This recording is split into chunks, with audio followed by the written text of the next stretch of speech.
কৃষক, শ্রমিক, গৃহবধূ, নারী, পুরুষ, মাদ্রাসার ছাত্র সহ দল মত নির্বিশেষে, শ্রেণী পেশা নির্বিশেষে সকল মানুষ সেদিন 2024 সালের 5ই আগস্ট এই দেশের স্বাধীনতা এবং সার্বভৌমত্বকে রক্ষা করেছিল। প্রিয় ভাই বোনেরা, আজ বাংলাদেশের মানুষ কথা বলার অধিকার ফিরে পেতে চায়। তারা তাদের গণতান্ত্রিক অধিকার ফিরে পেতে চায়। বাংলাদেশের মানুষ চায় তারা তাদের যোগ্যতা অনুযায়ী ন্যায্য অধিকার পাবে। প্রিয় ভাই বোনেরা, আজ আমাদের সময় এসেছে সকলে মিলে দেশ গড়ার।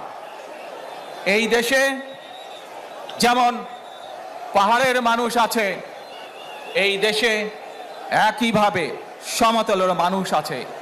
এই দেশে মুসলমান, বৌদ্ধ, খ্রিস্টান, হিন্দু সহ বিভিন্ন ধর্মের মানুষ বসবাস করে। আমরা চাই সকলে মিলে এমন একটি বাংলাদেশ গড়ে তুলব আমরা, যেই বাংলাদেশের স্বপ্ন একজন মা দেখেন, অর্থাৎ একটি নিরাপদ বাংলাদেশ আমরা গড়ে তুলতে চাই। যে বাংলাদেশে যেই বাংলাদেশের স্বপ্ন একজন মা দেখেন, অর্থাৎ একটি নিরাপদ বাংলাদেশ আমরা গড়ে তুলতে চাই।